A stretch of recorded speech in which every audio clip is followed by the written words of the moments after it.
Right, AP assembly సమావేశాలు జరుగుతున్నాయి. ఇప్పుడు లైవ్ చూద్దాం.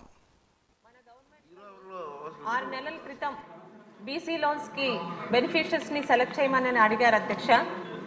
చాలా త్వరితగతిన కలెక్టర్ ఇన్స్ట్రక్షన్స్ తోని అన్ని మండలాల ఎంపీడీఓస్ తో మాట్లాడి బీసీ లోన్స్ కి లబ్ధిదారుల్ని త్వరితగతిలో సెలెక్ట్ చేయడం అయింది అధ్యక్ష.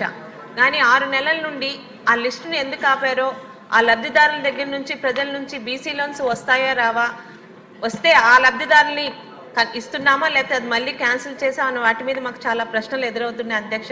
దయచేసి సంబంధిత మంత్రివర్యులు ఈ బీసీ లోన్స్ మీద శాసనసభ్యులందరికీ కూడా క్లారిటీ ఇవ్వాల్సిందిగా కోరుకుంటున్నాం అధ్యక్ష. ధన్యవాదాలు అధ్యక్ష.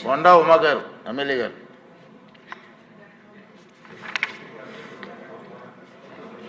ధన్యవాదాలు అధ్యక్ష. ఏదైతే మొన్న శ్రీశక్తి పథకం ఏదైతే ఉచిత బస్సు ప్రయాణము మా నియోజకవర్గంలో ఆర్టీసీ బస్ స్టాండ్లో గౌరవ ముఖ్యమంత్రి గారు ప్రారంభించారు అధ్యక్ష. అది బ్రహ్మాండంగా సక్సెస్ అయింది. ప్రజలందరూ కూడా సంతోషంగా ఉన్నారు అధ్యక్ష. దాని తర్వాత ఆటో వాళ్ళకి కొన్ని సమస్యలు వచ్చినాయి అధ్యక్ష.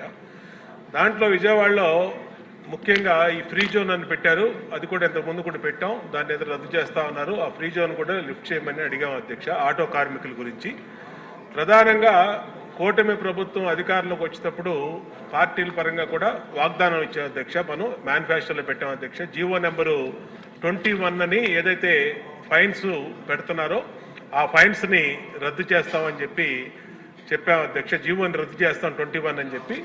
అది దయచేసి గౌరవ ముఖ్యమంత్రి గారికి గౌరవ ప్రభుత్వాన్ని అడుగుతున్నాం అధ్యక్ష. తప్పనిసరిగా 021 ఇవాళ ఫ్రీ బస్ పెట్టినందువల్ల ఆటో కార్మికులు కనీసం 200-300 రూపాయలు కూడా ఇంటికి తీసుకెళ్ళలేకపోతా ఉన్నారు. వాళ్ళు చాలా ఆకలితో అలమటిస్తూ ఉన్నాయి వాళ్ళ కుటుంబాలు. కాబట్టి ఆ జీవో నెంబర్ 21 ఏదైతే మనం మేనిఫెస్టోలో పెట్టినటువంటి విధంగా ఆ జీవో నెంబర్ 21ని